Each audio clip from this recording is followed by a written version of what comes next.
And we're live once Hello. again. Are back. People liked us. Well, that's good to know. It's always reassuring.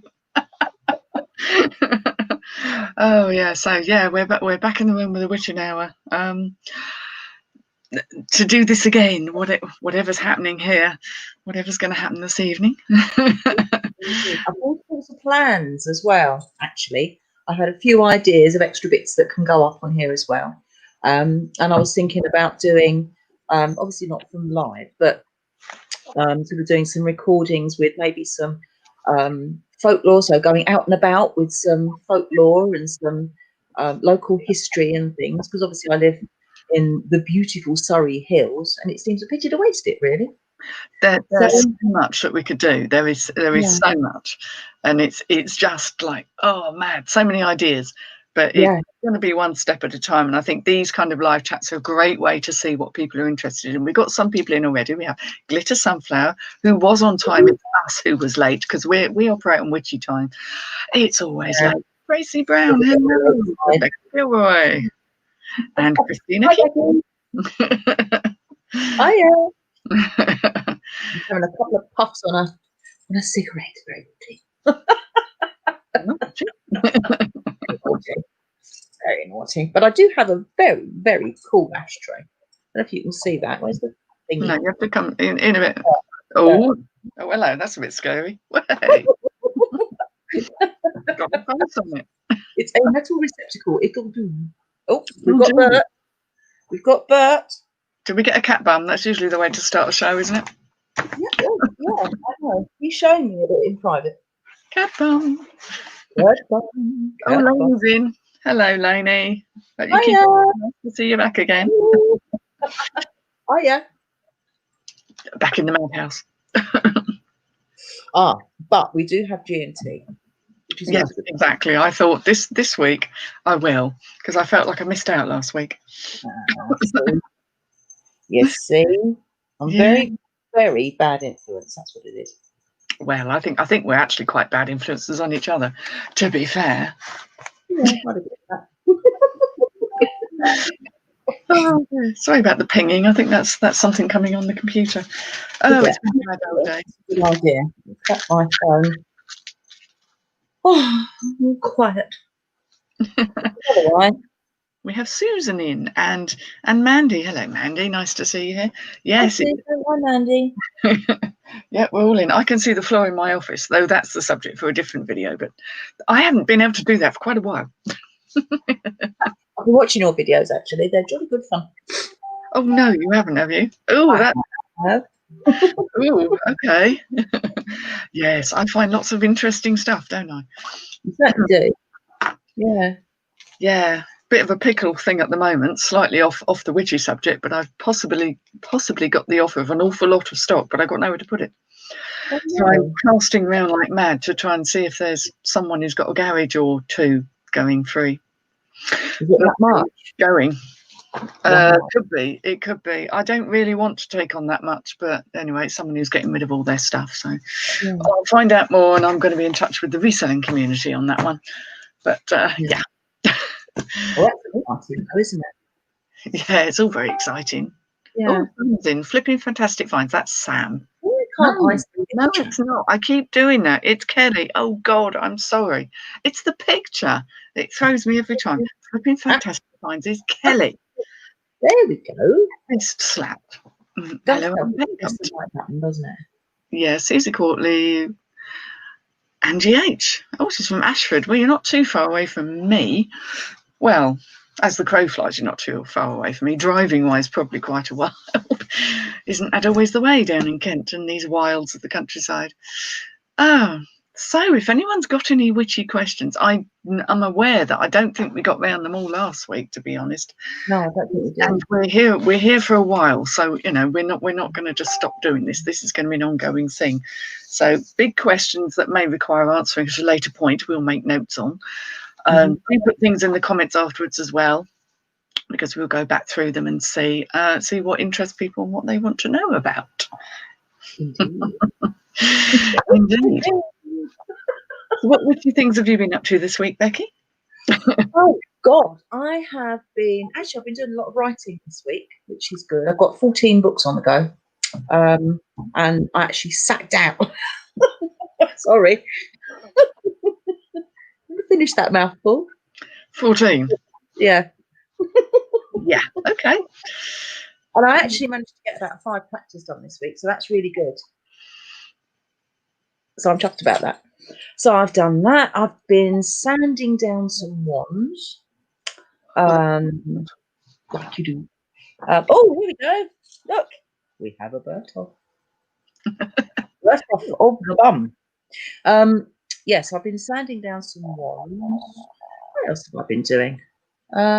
Making a few potions. I'm making a bit of jewellery. Oh, actually, one of the ones that I've made was that one. If you can see that. Oh, because just yeah. I'll keep going the wrong direction. There we go. You need to go the opposite way to the way you think you need. Is that jet or obsidian? No, it's obsidian. Obsidian. Yeah, it's nice actually. So I'm quite chuffed with that. So I've been making a few bits of jewellery, and I managed to butcher a handbag today. It's one of my favourite handbags, and it's gorgeous, and it's got these black flowers on it and stuff. But something had happened to it. I think it's when I had the flood, and it had obviously got wet, and it wasn't good. Yeah. And it was leather, wasn't it? Or something that doesn't do well in moisture. No, not at all. And so I butchered that today and took all the niceties off it. Yeah, we repurpose them. Yeah. So so I've been busy. Which is nice. How about you? What have you been up to? I did some interesting cooking the other night, which was quite nice. Making sure I put my magic into it, and that worked very well. I have to say, I was quite pleased. I had to do some work with my cat who's been suffering. He has a flea allergy, as black cats seem to, or mostly black cats. So I gave him some stuff, and then I did some magic on him, and he seems a lot better, although slightly subdued. Oh, poor puss. That's Maximus. He hates having the flea thing, so I usually try everything I can before I resort to the flea things. But it was like, no, you're going to have it, and he gets quite stressed. So we had to do lots of calming work on him. So that was sort of looking after his needs, and he freaked the other cat out, and it all went very strange. And various other. A lot of it has been about tidying and ordering things, which I know is very practical magic and may seem mundane. But I was feeling a bit overwhelmed, and as I say, I've got the possibility of having even more stuff, so I really needed to get organised, and I feel like I'm on top of it. So there's a nice feeling of achievement there. Very practical stuff, but very important. If you can't be organised on the inside, if you're surrounded by chaos, it doesn't work. No, it really doesn't actually, does it? You need to have. I mean, I live in organised chaos generally. Yeah, me too. Yeah. But sometimes it's just that much more chaotic, and then I can't think properly. I just can't, and everything. And I'm like, just calm down. Even if you've got 10 piles and you amalgamate them so that they're side by side, so you've got some floor space. I mean, that's still 10 piles. Yeah. But, oh God, yeah. I can't think properly if it's if I've got stuff everywhere, which I usually do have. But I can't think properly if it's it's all over the place. So I've also been putting lots and lots of dried herbs in jars, which is quite good. Well, that's very organisational, isn't it? Getting all that organised. Exactly. Yeah. So there's some things that I've been drying and they'd finished drying, so I put them in jars and stuff. So it's all been good. A busy week. People have popped in here and saying they enjoyed last week, which is lovely. Joy has called us Heather and Belly for some reason, which is quite hilarious. It always defaults to Belly. I'm quite used to that actually. I will come back to your question, Jenny Cliff Whatnots, because that's a big question. We will come back to that one. I'm not ignoring you, but I just really rather like this one. Question for you, Becky. Yeah. That's this is Becky. You will get used to this. She does many things at once. My brain doesn't work linearly. So I'll be thinking about one thing, and then suddenly I think, but actually, there's that and that and that, and then I'll sort of kind of go down a rabbit hole with research, and then I think actually that's better in that one. So I'll write a bit of one, and then it kind of sparks me off writing another one, and so on and so forth. So it kind of does that, and then I think, oh, that's actually better as a short article, or you know. So there might be short articles, then there might be longer ones, and then it might be sort of, you know, just a chapter in a book. So it kind of depends. I mean, it's all pretty much on the same, essentially the same stuff exclusively, but mostly what I write about is witchcraft. Although I did actually invent a game last week, that was fun. Multitasking brain, isn't it? Yeah, it just suddenly you think, oh, I could do that, and then suddenly it's all there in its full format. Write it down quick. Yes. Yeah. So that's how. So yeah. So I kind of think, you know, really, what would be quite nice would be just be able to concentrate on one, do it, get it done, and then move on to the next one. Or just write that. It doesn't always work that way. You're never really going to work that way, but if you can at least hone a sort of 2 or 3 and stick to the thing, because it can get very scary. That's why I've got so many on the go, because there's some that are kind of on a back burner, and then some which are more in the forefront, and then it might change so that not all the same ones are in the forefront at the same time. So yeah, it's all good though, and it's thoroughly interesting, and I love it. Actually, it's just different stuff to do. Here's the big question of the evening, because we were talking about this last week, sort of after the show a little bit. We had realised that people are saying is, you know, Wiccan or being a witch, is it something that's in you when you're born? Is it something you? And I think again, you're going to get different answers from people. Yeah, from our point of view, we know what we think. Becky, I'll let you go first, and then I'll chip my bit in. Okay, so it was one of those things for me. Yes, actually, I do think I was born that way, because I didn't ever conform to anything, much to my parents' disgust. I think it used to drive them mad when I used to, you know, they'd come and pick me up from school. My mum would come and pick me up from school. It's like, we need to speak to you about Rebecca. What again? Because I just didn't conform to anything. I wanted to question stuff, and it wasn't that I didn't understand it, but it was one of those things that it just didn't seem logical. It seemed too conformist, and my mum wasn't a conformist, so she was basically on my side, which was handy. But you know, it was just one of those things that I had that kind of interest from really, really early on. And instead of, like I said last week, instead of growing out of the making the mud pies and the lotions and the potions and stuff with the elderberries in the garden, I wanted to learn more. And then as I learned more and did more, discovered that the things that I was doing were actually working. I'll tell you, actually, one of the very first, I haven't told anyone this, but one of the very first things that really alerted me to the fact that I could do things that other people couldn't quite do was when I was about 9 or 10, and I was making a sandwich. Right, it sounds really, really daft, but I was making a sandwich, and I wasn't supposed to be making a sandwich because we had quite strict rules about what you could and couldn't do. And I dropped the knife, and I watched the knife fall off the I want to say worktop, but it was one of those it was like a 1940s kitchen, so it wasn't a worktop, it was like a tabletop thing. But I watched it because it was like aiming for my foot, and I was using the wrong knife because it was sharp, it was pointy, because it was the only one that I could find. And if I hadn't have watched it and slowed it down, it would have landed straight across my foot and stabbed me in the foot and would have caused all sorts of mayhem. But I watched it and was able to slow it down enough so that I was able to kind of divert it and move it out the way. And it really did slow down. And it was like, ooh, okay. And it was just the act of kind of watching it, really. And that was really the very first time that I realised that I could do different things to other people. Yeah. So yeah, it's a bit odd. I know it's a bit strange, and I've done it several times since. It's not something that I do every week, clearly, but you know, I've done it a few times when I've knocked something off, and I've literally watched it and slowed it long enough to either be able to catch it or move out of the way, or you know, for something to bounce that would normally smash things like that. Although when I moved, I managed to break everything. So yeah, some things I repaired with glue and then will break again the following week. So obviously it caught up with me. Yeah. So yeah, but that was about the first time. I must have been about 9 or 10. So yeah, so it was one of those sort of things. It's like, I can do what I think I can do, or what I want to be able to do. And I wanted to be the witch in the woods with the cat. Didn't want to be the Disney princess. I wanted to be the wicked witch, so to speak, because it seemed far more interesting to me.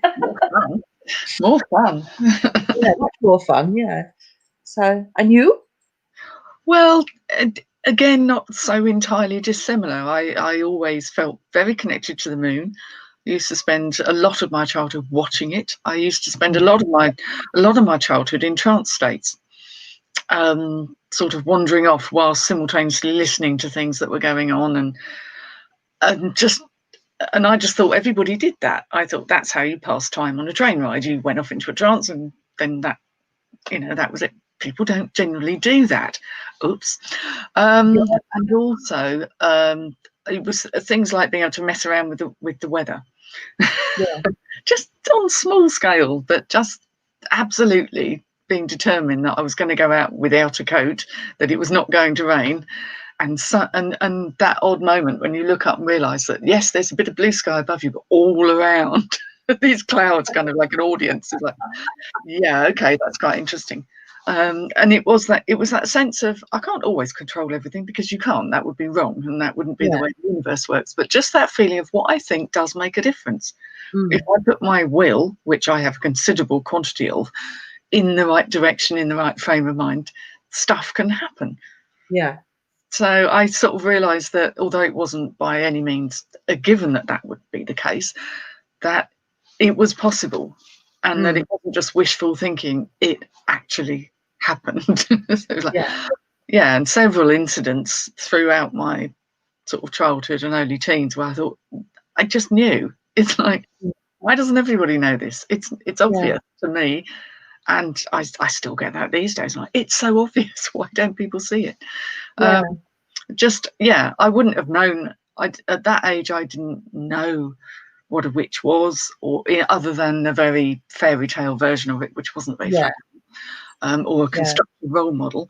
So I just knew that I had that other aspect to me that wasn't. I was never going to be the fairy princess. That was never me. It was just so much not my type. But working out what I was, and the fact that I would say I was a witch, actually really didn't come until my 20s, when I kind of knew I was heading that way. And even then it took a back burner, because the day-to-day practicalities of life and trying to get your act together at that age, career and all that, sort of shoved everything to one side. So really, formally, I kind of got much more focused into it when I was in my 30s. Yeah. Actually, I think I'd probably say the same, because you almost have to shove it to the back sometimes, don't you? Especially if you're kind of doing the normal things. So for me, I got married quite young, and I had children quite young. So I was 21 when I got married, and 22 when I started a family. So I was relatively young. And I don't know, I just kind of just never fitted in, really. And even, sort of like, the other mums in the playground would sort of like sit and talk about me, and then, they might invite me over to speak to them. And I was always very, very chuffed. But then, it was kind of really for them to take the mick out of me more than anything else. And it just kind of reinforced more and more that I just wasn't the same as other people. And, people at school would tolerate me, but I certainly wasn't this popular ever. Might have been one or two friends, and I haven't got them now. So it's just one of those things. I just didn't really fit in with anybody else, because I did and thought everything so differently to everybody else. It was just different, really, I suppose. But I think it really sort of started coming together for me when I was about 8 or 9. So it was quite sort of young that I started doing things. And at that sort of age as well, not only, she said, knocking everything over, not only would I, sort of not be conforming to what I should be doing with other people and sort of like, being the friend at school, but also I used to take myself out in the middle of the night. My parents never ever found out about it, actually. I don't have them anymore, but they never ever found out about that. So literally, 8 or 9, once they'd gone off to bed, it might be 3 o'clock in the morning, I would just disappear off outside, leave the door on the latch, and then go walking to the streets. And I always used to go to the graveyard. That was the place that I wanted to go. I wanted to see ghosts. I wanted to see what would happen. I had different reading material from other people at that age. So, I'd take myself up to the church, which wasn't very far. It was maybe, I don't know, 10-minute walk. It wasn't that far.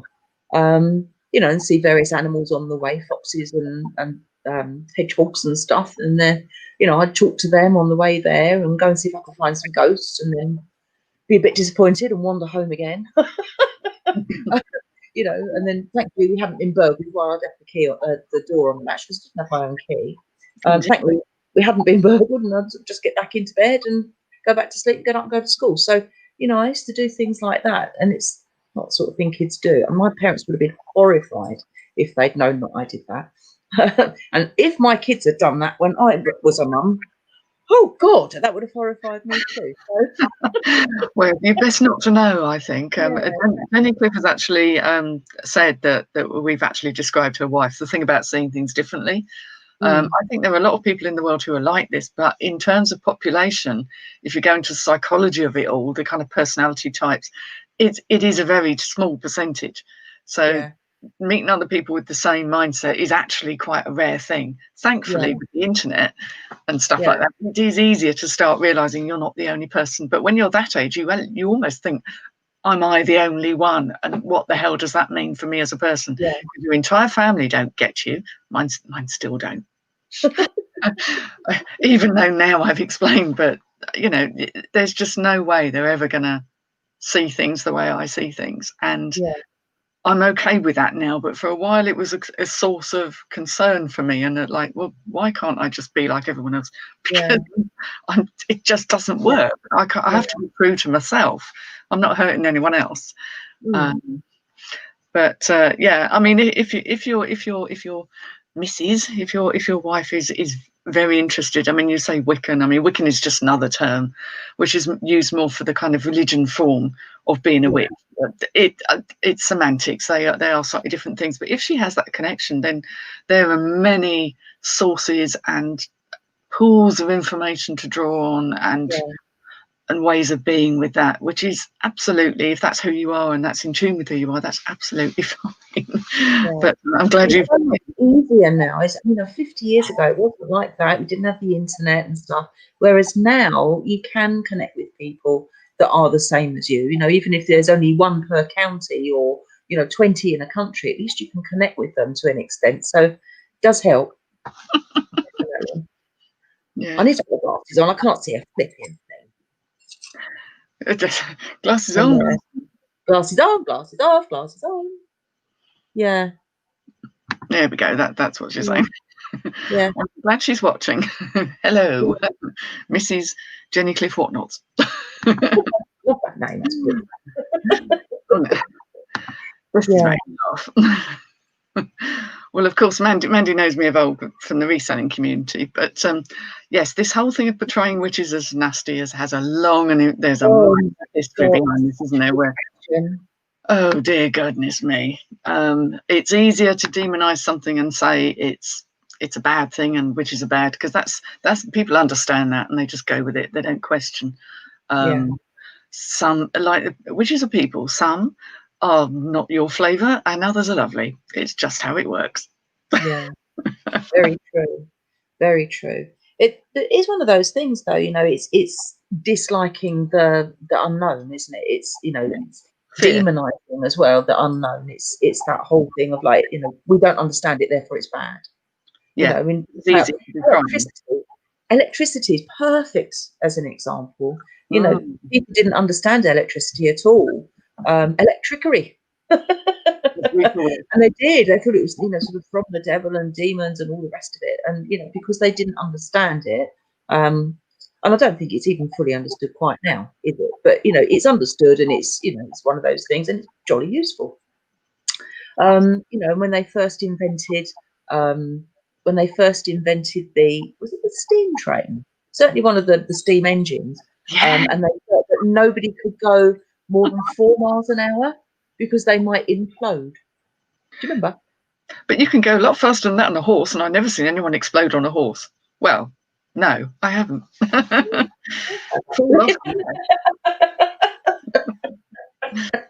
Yeah, exactly. So that was really strange. They had somebody walking in front of the engine just in case, didn't they? So, it's that whole not understanding things. And if you don't understand it, therefore it's bad.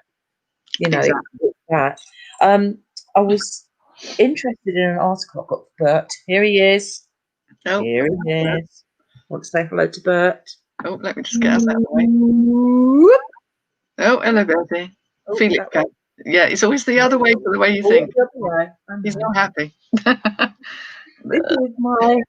This is his I really don't think so face. Hello, Bert. Yes. Yes. One of the second part of that question about witches being portrayed as being nasty, obviously the other part of that question that I don't think's been asked is why are they all portrayed as being ugly, toothless hags with warts. Let's not forget the warts. With warts. I've got a wart. It's just there. That's very okay. But in times gone by, very often the witches that were paraded through the streets on their way to, the ducking pond or the gallows or wherever, once they've been tried, very often they'd just been, well, not necessarily just been, but they'd been imprisoned and they'd been tortured. So having, and some of the stuff that they did to them was sickening. And if you think about, the fact that they had been tortured, and if they're, if they've got broken fingers and they're holding onto the side of a cart, yeah, it's going to make them feel sick, and it will make their skin go green. In fact, I saw my daughter go green once. She was on the waltzer, and I wasn't on the waltzer. And every time she came round on the waltzer, she was a slightly stronger shade of green. Yeah. So yeah, people do go green when they feel sick.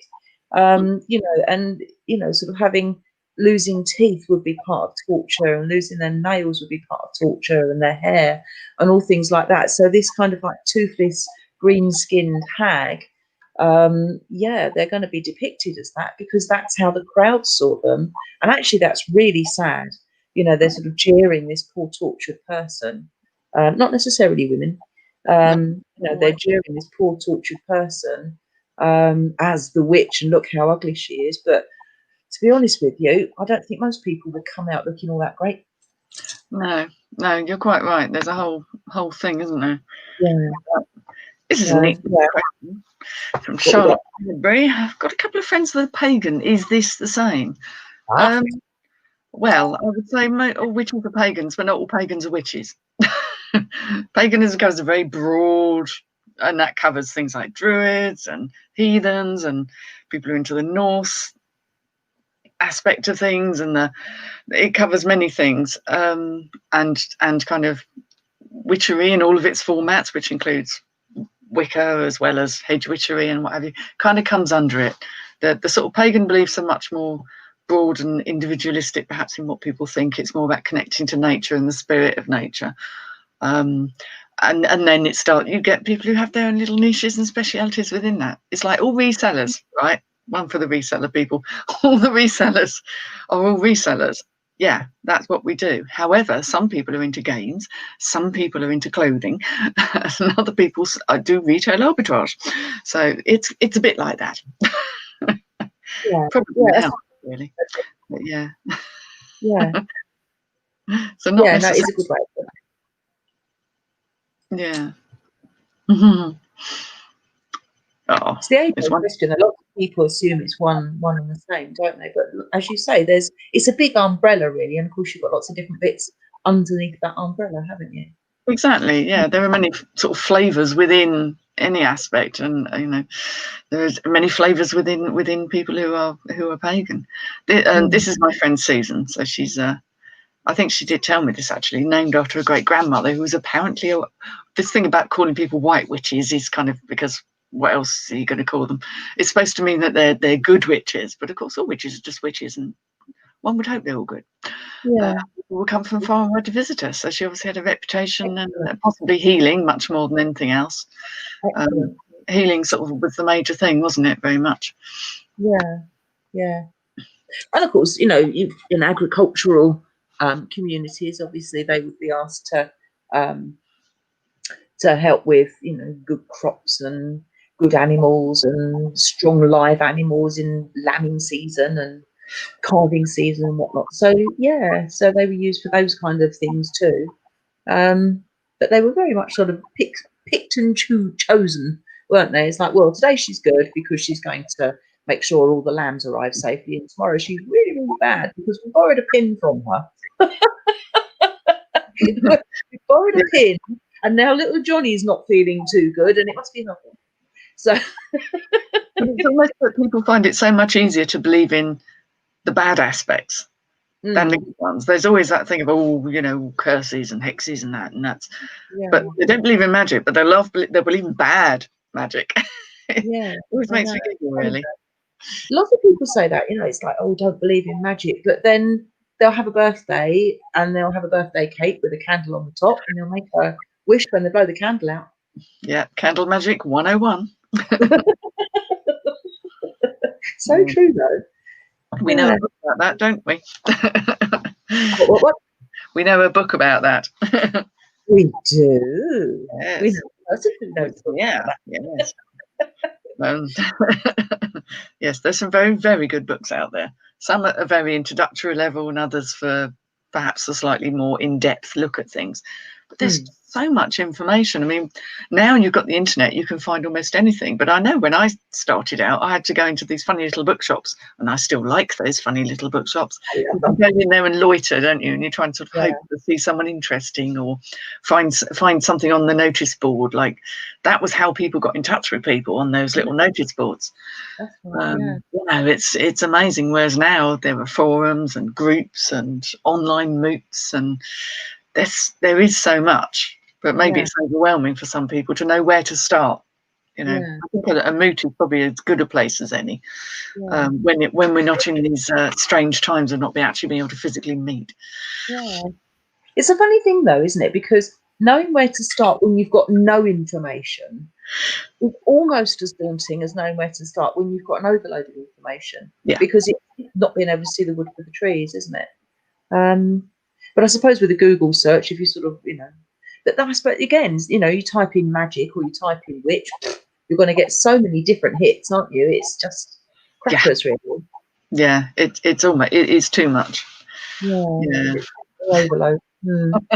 This is a retelling. This is a reselling joke. Heather goes green when she gets a return request. Somebody sending something back. It's silly season. We have a lot of that at the moment. Oh dear. Oh, how frustrating. Indeed. Oh, that will drive me mad. That's one of the reasons that I'm kind of put off doing much on eBay or reselling or whatever. So I do dabble with eBay from time to time, I suppose. But it's that whole returns thing. It would do my head in. Yeah, it does a lot of people. Yeah, that's a good question. I think as proud cat owner, what's the significance of cats to witches? Go on then. We love them. No. I've got a cat in here. Yeah. Okay, so we've got this whole thing where cats and witches and this thing. So there's I see it as a couple of schools of thought. So one of them, you've got it classed as the witch's familiar, which might, in some people's case, be her one and only true pal. Because if they're all a bit odd like we are, they didn't really fit in with anybody. They might not have too many friends. But it's not just any old cat. So I've got 4. Did have 9 at one point. And I've had dozens and dozens over the years. God, one of them's just yawned so hard he nearly swallowed himself. Flip top head. God. But you'll find that out of the cats that you might have, there'll be one that really gets you. So you might be in the middle of doing something and they just want to know. There'll be some that'll be just like, oh, she's doing her stuff, and they don't really want to know. And they might be lovely and you love them and they're cuddly and they're fluffy and they're, or they're not and they're horrid and they scratch you. But there'll be one that just kind of gets what you're doing, which is really nice. That is the witch's familiar. That's the one. Now, I've got two, actually, which are the familiars for me. They're not my great familiars of all time, but there's two that get what I'm doing. But the one with the flip top head just now, he brings me useful. I must do a thing of this, actually. He brings me useful bits and pieces. I don't mean just, eye of Newton, wing of bat, and all that kind of stuff. Here he comes. Talk about you. Here he is. So yeah, he'll bring me bits of bark that I might need, or he'll bring me certain bits of paper. I used to have a house quite near a school, and he used to go and raid the bins near the school, and he used to come about with all manner of really interesting stuff.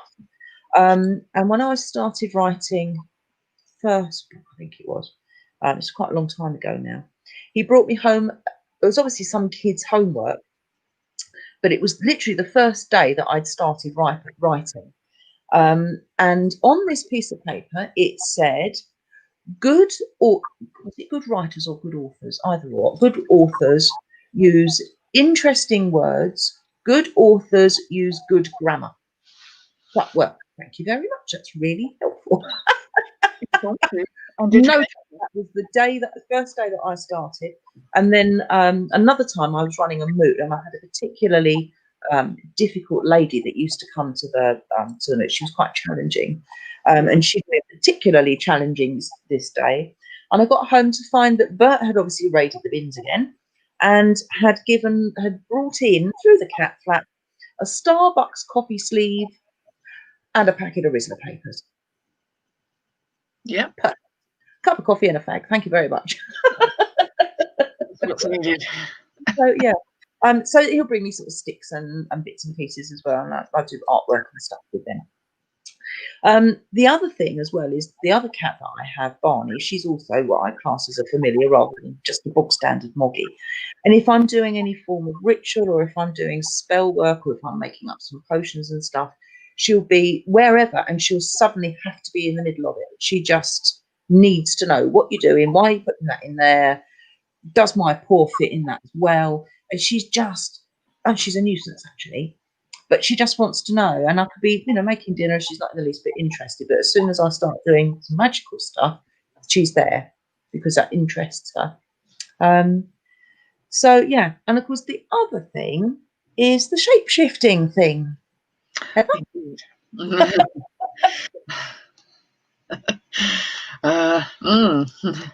Yes, the whole thing about being able to step into another form, feeling that you become another form. Usually for me in trance work or dream work, definitely kinds of animals that you're drawn to, or the experiences you have that connect you with the animal world, I think. Much more closely. I was always connected to animals. I mean, that was my big thing. Even as a tiny child, I've always gotten on well with animals generally. It's an unspoken language because they speak the language of the unconscious.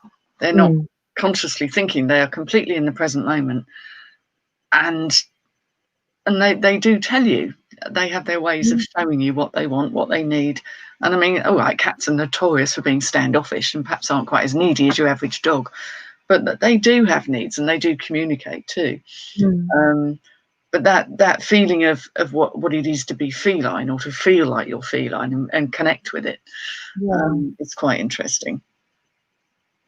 Of course, the other thing as well historically was that it was thought that the witch's familiar, whether it happened to be a cat or whether it happened to be, in one instance, snails. Have you read that one? I haven't, no. No, yeah, there was somebody that was actually convicted of being a witch because she had 6 snails. Can you believe that? We'll take one to my garden. I've got hundreds out there, I expect. Yeah. No, she was actually convicted. She was hanged and she was convicted because she had 6 snails. And they were the witch's familiars. So yeah. That's a stretch, isn't it? They were desperate. Yeah, they were clutching at straws. Really clutching at straws.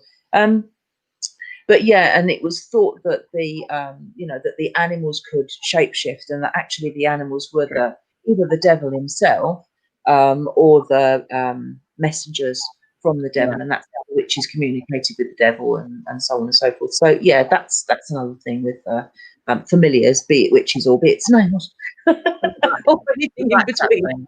But yeah, that's the connection there. So yeah, I was horrified when I heard that. I only found that out about, I think it was the last lecture that I went to before we went into lockdown. Actually, it was in February. I found out about that. Can't remember the lady's name. I'll look it up and put it up. But yeah, and she had 6 snails, and they were classed as her familiars. Isn't that sad? It's awful, isn't it? I mean, it isn't funny because, but it's so absurd. It's absurd, isn't it? Absolutely laughable. Yeah, absolutely. Yes, well, a good introductory book. I hope she's not watching now, because if she is, surprise, hello. So like, have you sent her off for a bit? Yeah. Oh goodness me! I know books that I like, and I always think there's some amazing books written by a lady called Vivian Crowley, who's written things like, the titles shift and change, but it's like Wicca, a new religion in the old millennium. No, an old religion. I always get that the wrong way around, you see. An old religion in the new millennium, I think is what it's called, not a new religion in the old millennium. That would be silly.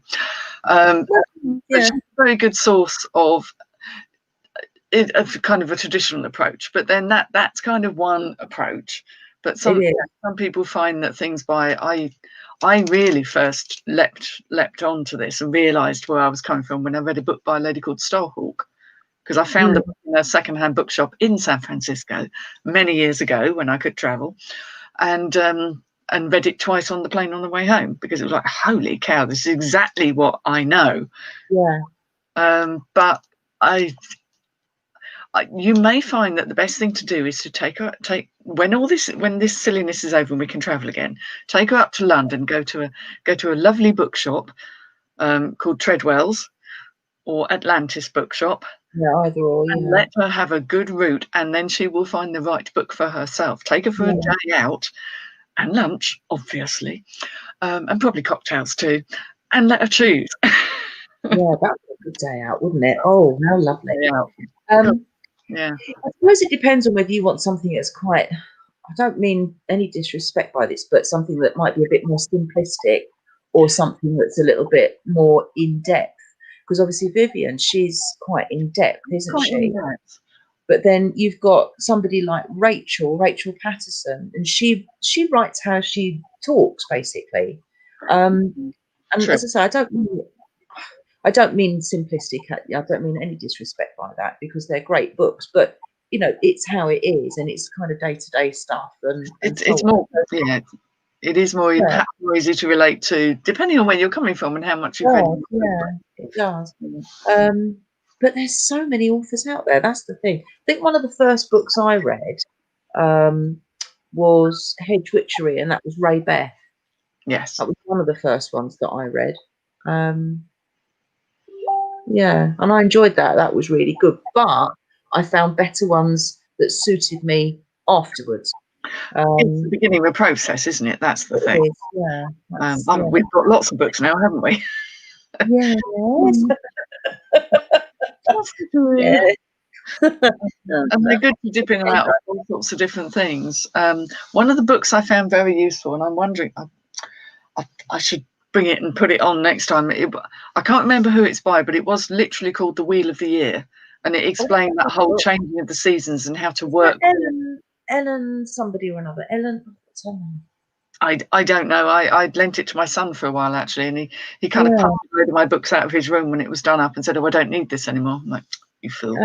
But you know, yeah. I'll tell you actually. Oh God, no! I'm not going to start fishing about because I've got no. Right, yeah, I can't runs if I do that. But yeah, I was just thinking of like the witch's grimoire, kitchen witch's grimoire, or something like that. Depends what kind of things your other half likes, really. You know, whether she's into gardening or you know, sort of just generally being outside and woodland, or you know, whether she likes being at the sea or being in the kitchen, all sorts of stuff, really, because you can separate it right down, can't you? oh yeah, much. Yeah. Oh, I'm often asked that. What's a really good starting book? And I'm like, I don't know. I've got hundreds. I don't know. I've literally got hundreds of books. I don't know where to start. Yeah. There needs to be like a Witchcraft 101 almost, doesn't it? Well, there was a book produced called Witchcraft for Dummies. You know, the Dummies series. Oh yeah. And in fact, somebody bought it for me, and I'm assuming they bought it for me as a joke, but I couldn't be entirely sure. But that's a whole story. But it was still very laboured and and it's like, no, people want something, a bit of an overview. They want, as you say, a not too deep place to start, and then they can start delving down the rabbit holes of what interests them. Yeah. In that case, the one I'm going to recommend, based on what you've said, what I would recommend would be Rachel Patterson, Grimoire of a Kitchen Witch. That's what I'd recommend then. It's really good. Yeah, really good. Yeah. Also, the Kate West stuff's quite good, isn't it? Oh, I like that. I like Kate West.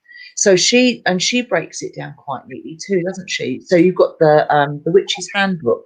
Actually, that would be a really good one to start with, wouldn't it? The Witch's Handbook. That's true. Yeah, I've got all these books and I never remember who the authors are. It's terrible. Yeah. Yeah. Well, I hope that's been helpful. Probably not. Muddied the waters, I feel, but yeah. So yeah, I would recommend Kate West or Rachel Patterson, I think, as a good starting point, because it's easy and it's bite-sized chunks too, isn't it? Yeah, I mean, yes, it's digestible, I think. Yeah. Good place. It's a good place to start because you're really looking at a jumping off thing, and most of what you discover in becoming, you know, in embracing this way is a way of life, and you have to find your own path through it. So there isn't a sort of it's not like making a cake. There isn't a recipe for it, but there are things that are going to grab your attention and things that really resonate with you when you read it and you go, yeah, well, I know that. And that's the thing. It's you know stuff that you haven't been taught, isn't it? It's funny that, yes, you're like, well, of course I know that. Doesn't that make sense? Yes. And when you read it and it's no great big surprise, which is exactly what happened to me on the plane with this Starhawk book, it just makes you think, well, I better find some more of this thing because this is clearly up the right street, you know. Yeah. And then you get a bit excited by it, and then you end up with books and books and books and books. Loving this one. There we go. Jenny Cliff of Whatnots again. Thank you for that. I made a note of the authors. Also, she walked in the room just as she said about cocktails and a meal. See, I told you she's a witch. She might be. Perfect. Oh, perfect. Perfect. Cheers to that. Good timing. GMT. Cheers. Oh dear. Got a random raspberry there. Phantom raspberry. Raspberry gin, lovely. Oh, homemade raspberry gin, no less. Well, indeed, yes. I mean, there's a magic involved in brewing. I think it was probably one of the oldest forms of magical working to make potent liquor. Must have been one of the most highly sought after skills you could have had back in days gone by. Because to make it well, you have to understand the science of sterilisation, or none of it works. You end up with a lot more than you bargain for. Yes, not only can it go horribly wrong, but you don't get the desired result. So yeah. I'm very, very ill. It's one of those things my husband does. he's a fine brewer and he enjoys brewing, and that's his magic. That's what he does. Yeah. It's one of those things where you can just find what sparks your passion and interest, really. Oh, Daryl's in. I'm sorry if I haven't said hello to anybody. We've got terribly absorbed there. And Tracy Byrne. I think I've said hello to Tracy. Hello, Tracy. Hi. Oh, apparently Tina's in as well. Hi, Tina. Where's she gone? Is she up there somewhere? Christina Keeter. Yes. Yeah. Because it's working out where the names come from, because some are coming through reselling and some are coming from other areas. Yeah. Oh dear. Yeah. Oh, maybe Witchin would set me up now, even though for breakfast. Yeah. I'm not sure about breakfast, people, but it's a good thing. When we go camping, we have camping coffee first thing in the morning, don't we, Heather? Yeah. Yes, camping coffee gets the day off to a fine old start, especially with Tia Maria in it. Half and half, mostly. It has been known. We've got to drive anywhere, obviously, but. Well, Dale was late and said, "Shall I stand in the corner?" It's okay. I didn't make people stand in the corner. It's because we were late starting ourselves. So. Right, see how it goes down. Exactly. Oh dear. Oh dear. What other questions have we got? I haven't seen any of these. Yeah, I missed any. I may have missed some. Let me have a little trawl through. See what I missed. Books, cats. Cats to witches. Witchophobia, then. That's Mandy. Oh, bless you. Ooh. It's amazing, isn't it? It's this lovely thing of doing these chats, and I mean, I'm lucky to have done it through reselling, but where you can kind of talk to people and get to know people you've never physically met, or I have met some, but it's such a nice community. It kind of, we didn't have all this 30 years ago. You couldn't do this. No. It's just it's great, isn't it? I love it. Really, I love it, and it's great. And like you say, you don't have to have actually met somebody to be a really good friend with that person, can you? I mean, it's, years ago you had pen pals, I suppose, didn't you? It was kind of introduced when you were at school. Why did you have a pen pal from France? Yeah, and after about 3 letters, it gets really boring because they've run out. Their vocabulary has been used up. There's nothing new to add, Yeah, I don't know. I had a pen pal from France. Her name was Agnès, and we were writing for about 12 years, actually. Wow, I never did. I didn't feel the connection. Didn't get the connection. I think I kind of have to see somebody visually, or have met them at least once to get that. Yeah, connection, I think, and I did feel it here. Yeah. What we got here? Oh, do we have an international understanding between witches? Wow. Question. I like that. That's a super question, Dawn Sherry Paul. I can't tell you how good that is, because obviously there are witches all over the world, and there is a network, there are connections, and I do think there's an international understanding. Magic is magic, and if everyone understands the intention, which may require a bit of translation and a bit of skill to get the communication going, but if everybody's focused in the same direction, it's powerful stuff. Yeah, there's worldwide magic been going on over all kinds of things lately, and the big stuff of life, which is always working towards a good end for that.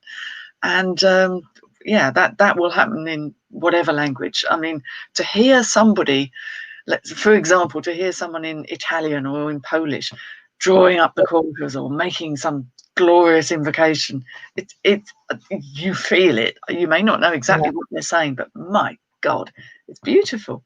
Really lovely. Yeah, really is, isn't it? And you can sense what they're saying, even if you don't understand it word for word. You can understand, you can sense what their intention, and you sort of anticipate what's coming, and it's just lovely. Yes. I think what happens is because there tends to be a bit of a commonality when you get a large number of people together, there is obviously a structure because there has to be some sort of structure as to how things will proceed in order for everyone to work together. There is that common understanding. So yeah, but yeah, people do translate. It's worldwide. I mean, obviously, I would say Britain is very much probably got more witches per head of population than almost anywhere, but it is worldwide without a doubt. We didn't. America's doing very well, isn't it? I saw some fact the other day, and they reckon that Wicca has overtaken Presbyterianism or something like that. It had a real boost recently. Is that in America? Or I know America really.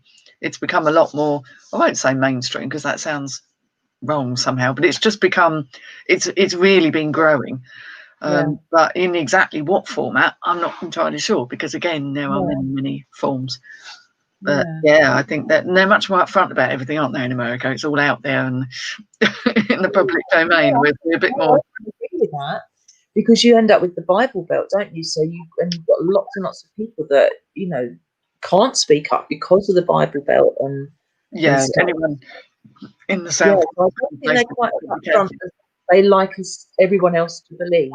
I think they sort of, want it that the rest of the world thinks, oh yes, they're up front and very, very vocal about what they are and what they stand for. Where the reality is not quite like that. No, anyone who has to live in those areas and who doesn't move out, because I'm sure a lot of people do move away if their leaning is towards the craft, they're not going to be staying in areas that have no understanding of it. But they've either got to be very discreet or move somewhere with more tolerance. Tolerance isn't in the world right now, is it? So no, not at all, unfortunately. No, not at all. Oh, we got the other Becky in. Becky. Hello. Oh dear. Oh, and they're saying, "Oh, we don't have to stand in the corner." No, because this isn't the reselling video. we have ley lines. Sorry. Ley lines. You've got Dawn Cherry Paul, and she said there are powerful ley lines near my son's home, and the power is amazing. Wow. Yeah.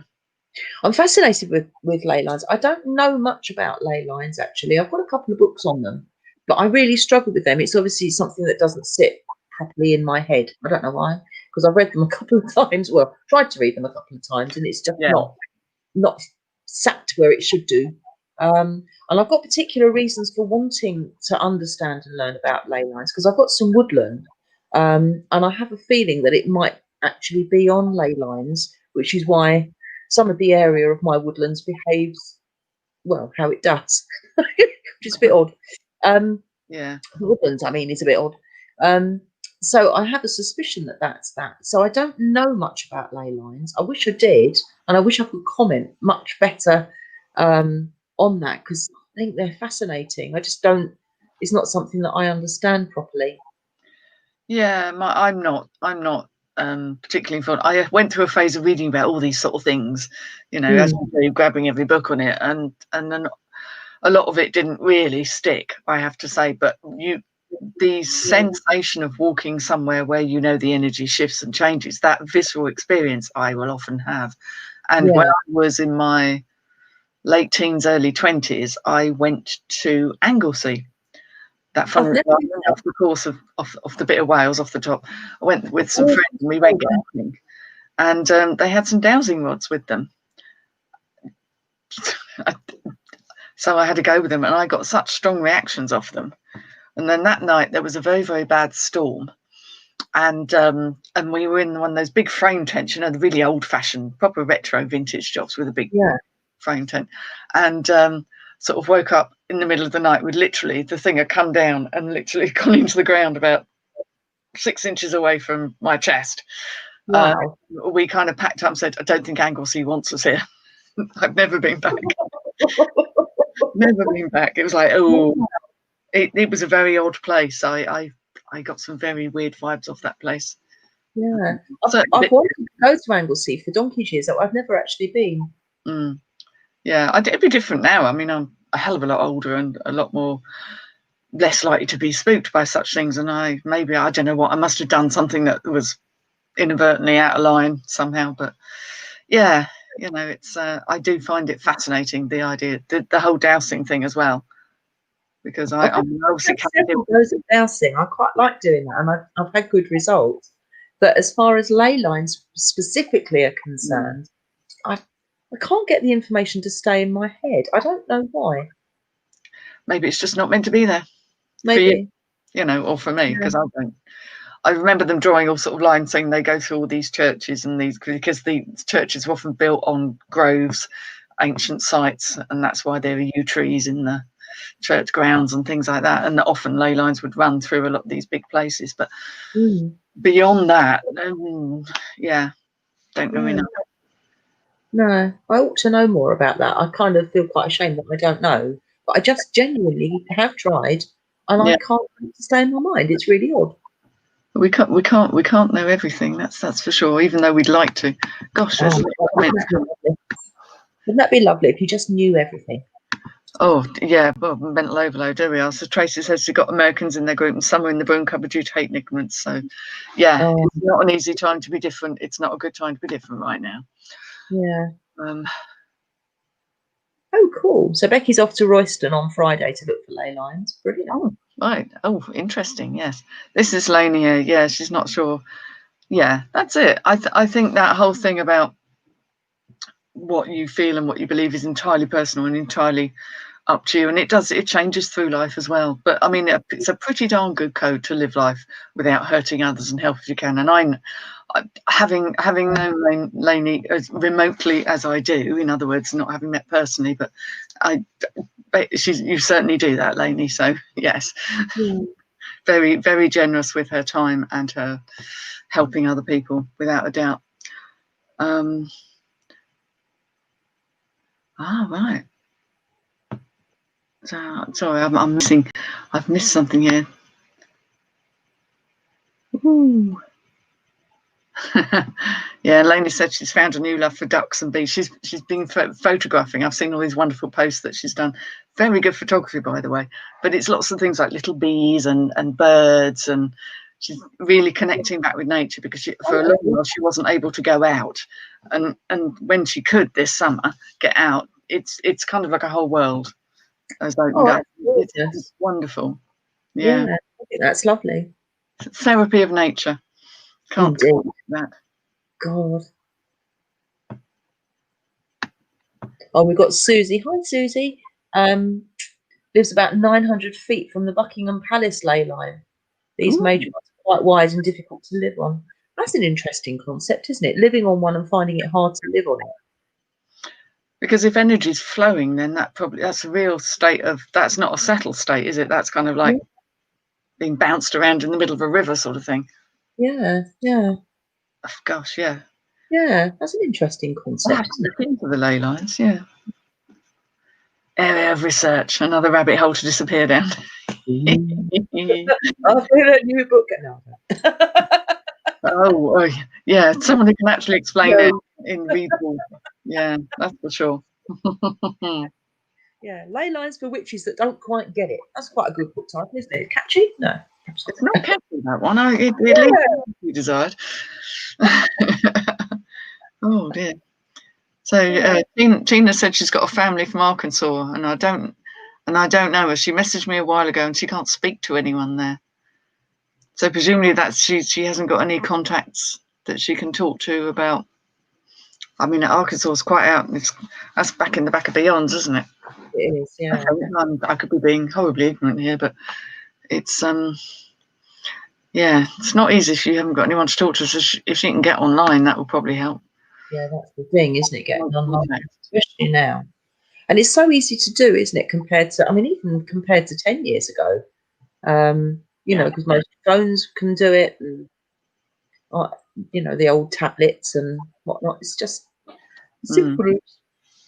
Yeah, it's that getting connected with the right energies and the right people, so that you're not in that isolation. I mean, obviously at the moment, people are going to feel isolated, perhaps even more so right now. But it's times like that you need that connection all the more. You know, we need to establish them. Yeah. The other thing as well, the downside of the internet, we were saying earlier, weren't we, about, information overload. But of course, a lot of the information on the internet isn't necessarily accurate. Wikipedia. So you've got that. I mean, that's a real can of worms too, isn't it? Because generally speaking, if something's written in a book, it's been checked, and it's, it is what it is. Researched, and and then edited, and So you've got a certain amount of credibility in a bona fide book, but on the internet, any Tom, Dick, and Harry can put what they like up, really. And it's not censored, and that's a bit of a downside, really, isn't it? Well, it is. It's very difficult to fact check stuff. And I mean, you've only got to be on Facebook 5 minutes and you see all these posts coming out, and it's something that doesn't relate to what it's been posted about, or it's incorrect information, or it's out of date, and stuff just gets rinsed and repeated and goes around and around and around. And there are people, we have friends who are very good at pointing that out, which is brilliant. But by and large, there's too much information.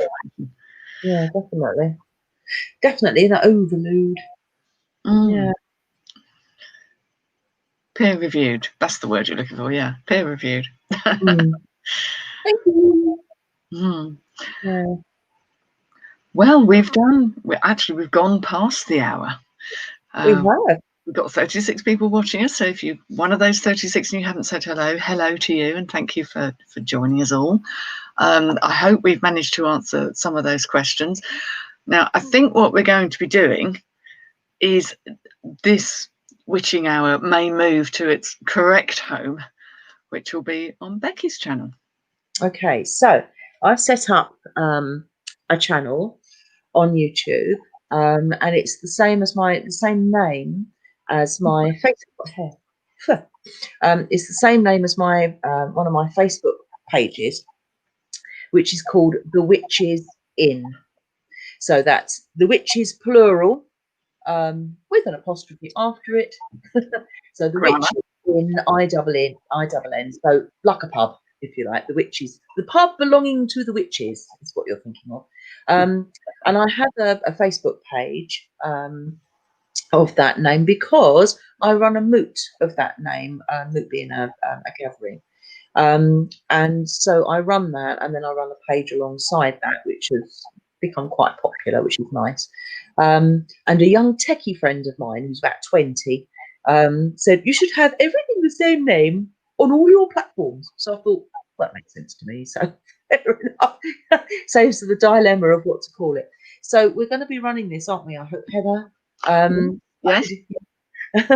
We're going to be running it, the same thing, and we're going to be running it on The Witches In. So if you trundle off over there, and of course you can find me on Facebook. If you're on Facebook, you can find The Witches In on there. The little logo for that, not logo, the little thumbnail picture thing, is a black hat with orange witchy, black witch's hat with orange little flowers on it. And on the YouTube channel, it's a picture of me with a couple of tarot cards, holding a couple of tarot cards. So you should recognise that. So I should be announcing that on my Facebook page tomorrow, probably not today. And I've got lots of other things lined up for recordings on there too. So not just the chats that we're doing with Heather, I've got all sorts of things that I think might be quite interesting. You got subscribed already. Go on, Cherry Paul. Subscribed already. There you go. So I was your first subscriber. There's a really silly, tiny video on there already. It's a 4 or 5 second video. I shan't spoil it for you, but watch it. It's quite funny. It is funny. And that is Becky. That's all I'm saying. It is Becky. Definitely me. You'll recognise the noise. So it does have a very short video on there at the moment. So if it's, if you find the channel, it's only got one very short 4 or 5 second video on it. It's mine. It will be mine. So thank you. Yeah, so thank you everyone for joining us, and hopefully we'll see you over on the other channel, the Witch is in. Maybe same time next week, is I'm guessing. We'll be putting it out there on the Facebooks anyway and publicising it. But thank you for your questions. Think of some more juicy ones, because you know we'll give it a try. Thank you. Yes, definitely. So take care, everybody. Cheerio. We'll see you next week. Oh yes, we will if I press the right button. Bye bye now. Or